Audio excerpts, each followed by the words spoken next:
2024 से नया कुछ प्रॉपर्टी प्लॉट संपत्ति को लेकर के नया नियम रूलिंग्स लागू होने जा रहा है। सभी लोगों को इसका पता होना चाहिए। देखिए, भारत सरकार टाइम टू टाइम जो लॉज लाते रहते हैं उसके हिसाब से हम सिटीजनों को चलना पड़ता है। ऐसा ही कुछ एक कानून है लैंड एक्विजिशन एक्ट, यानी कि जमीन अधिग्रहण करने का जो कानून है इसको लाया गया था। ये जो कानून है ये तो है, पर बाद में जा करके 2013 में नया जमीन को अधिग्रहण करने का जो कानून है उसको भी लाया गया था।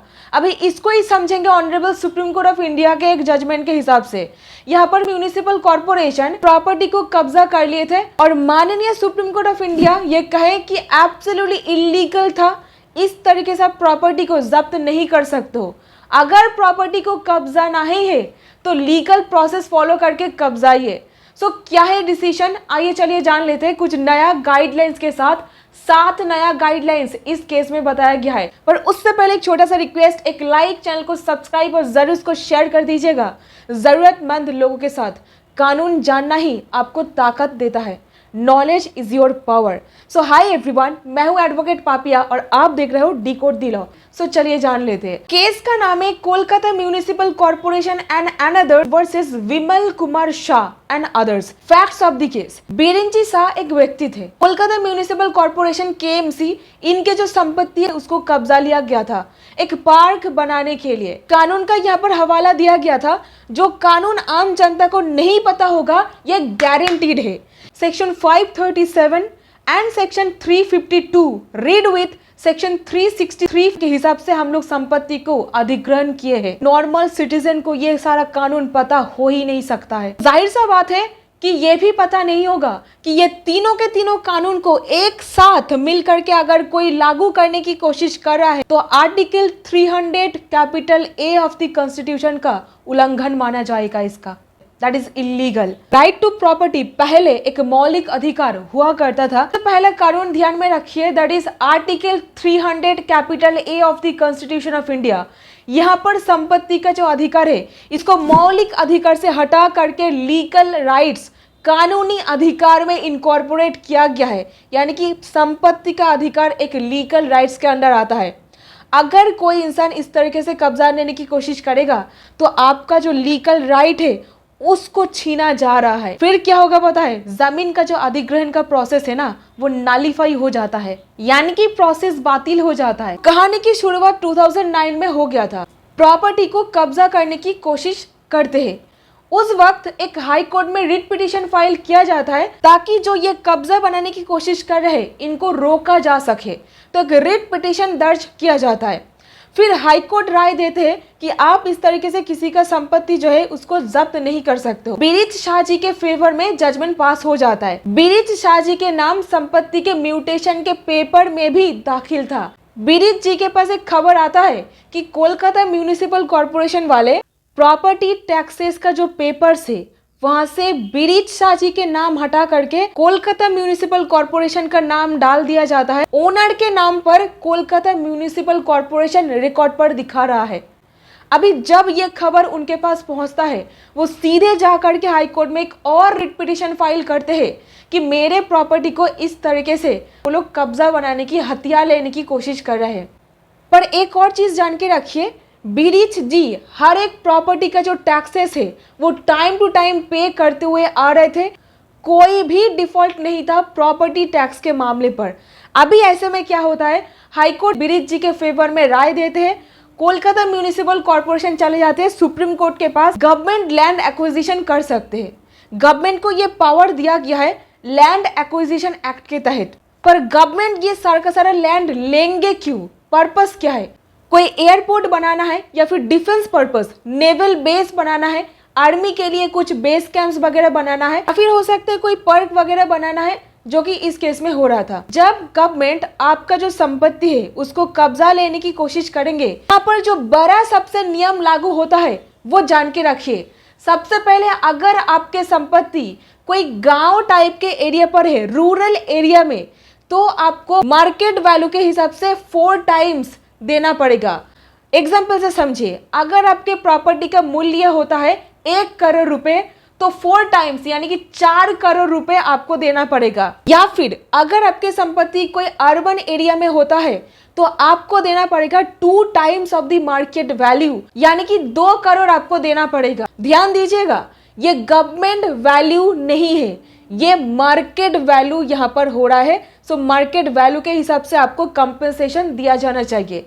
सबसे इंपॉर्टेंट रूल नंबर 2, सबसे ज्यादा महत्व दिया गया है कंपनसेशन, यानी कि मुआवजा के ऊपर नहीं, बल्कि आपका जो रिहैबिलिटेशन, पुनर्वासन ठीक तरीके से आपको दिया गया है या फिर नहीं।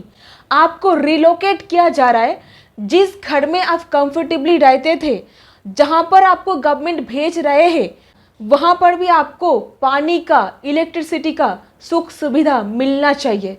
सो ये सब कुछ इस कानून पर लाया गया है। पैसा दिया, संपत्ति लिया और फिर इंसान कूड़ा बन गया, ऐसा नहीं होना चाहिए। और मोस्ट ऑफ द केसेस पर देखा जाता है गवर्नमेंट ये सारा का सारा नियम का पालना नहीं करते हैं। और यहीं पर honourable supreme court of India 7 guidelines, 7 rulings आपके लिए बता रहे। सबसे बड़ा नियम जो आप सभी को जान लेना चाहिए, क्योंकि अगर आपके संपत्ति के ऊपर इस तरीके से कब्जा किया जा रहा है तो आपको ये सारा का सारा अपॉर्चुनिटी देना ही पड़ेगा। नंबर 1, राइट टू नोटिस, आपको प्रॉपर नोटिस देना पड़ेगा कोई भी संपत्ति अक्वायर करने से पहले। Number 2, right to be heard, अगर आपका कोई ऑब्जेक्शन होता है तो वो भी प्रॉपरली सुनना पड़ेगा। फोर्सफुली, एकदम मसल पावर में प्रॉपर्टी कोई भी अक्वायर नहीं कर सकता है। Number 3, right to a reason decision, सरकार का ये ड्यूटी बनता है प्रॉपर जो डिसीजन है वो पर्सन को इन्फॉर्म किया जाए। Number 4, the duty to acquire only for public purpose, public purpose में प्रॉपर्टी अक्वायर किया जा रहा है। जरा ध्यान दीजिए यहाँ पर, अगर कोई संपत्ति जो कि प्राइवेट प्रॉपर्टी है, आपका व्यक्तिगत संपत्ति, उसको कब्जाया जा रहा है पब्लिक पर्पस के लिए, कोई पार्क बनेगा, सड़क को चौड़ा किया जाएगा, एयरपोर्ट बनेगा, नेवल बेस बनेगा, इस तरीके से। और यहीं पर अगर कोई property public plus private partnership पर एक्वायर किया जा रहा है ना, तो वहां पर और भी स्ट्रिक्ट रूल्स लागू होता है। Number 5, the right of restitution और फेयर कंपेंसेशन, जो घर लिया गया है उसके बदले में कोई एक और घर तो आपको दिया जाना चाहिए, ये इंश्योर करना सरकार का दायित्व है। Fair compensation. नेक्स्ट बड़ा guideline 6th point, the right to an efficient and expeditious process, सरकार को एक लिमिटेड टाइम पीरियड के अंदर ही करना पड़ेगा। अगर आप देख रहे हो 5 साल हो गया है संपत्ति को लेके रखा है, ये लोग कोई भी यूज वगैरह नहीं कर रहे हैं, तो आप एप्रोप्रिएट कोर्ट में जा करके संपत्ति को वापस मांगने की याचिका दायर कर सकते हो। तो मुद्दा यही है कि प्रॉपर्टी आप आज ले रहे हो, 10 साल बीत गया है, वो इंसान सड़क पे रह रहा है, फुटपाथ पे रह रहा है, कोई देखने का मतलब दायित्व नहीं है। प्रॉपर्टी ले लेने के बाद उस इंसान को एक प्लास्टिक के बोतल की तरह फेंक दे रहे हो, एक फूटी कौड़ी नहीं दिया गया है, ये नहीं होनी चाहिए। और यहीं पर लास्ट पॉइंट पर ऑनरेबल सुप्रीम कोर्ट बताए, right of conclusion, final conclusion of the proceedings leading to vesting, मतलब प्रोसेस के आखिर में रिजल्ट क्या उठ करके आ रहा है। ये सारा का सारा guidelines honourable supreme court of India बताए, और ये गाइडलाइंस कोई किताब के पन्नों में आपको नहीं मिलेगा। ये टाइम टू टाइम माननीय कोर्ट के द्वारा जो जजमेंट्स पास किए गए हैं, उस हर एक जजमेंट से ये पॉइंट्स को चुन चुन कर बनाया गया है। और सारे सरकारी अथॉरिटीज को जमीन लेने से पहले इसका पालना करना ही पड़ेगा, दैट इज मैंडेटरी। और सुप्रीम कोर्ट ऑफ इंडिया एकदम क्लियर कर देते हैं, पैसा दे के संपत्ति लिया गया है ये काफी नहीं है, जो इंसान का संपत्ति है उनको रिहैबिलिटेशन देना ये सबसे ज्यादा इंपॉर्टेंट चीज है।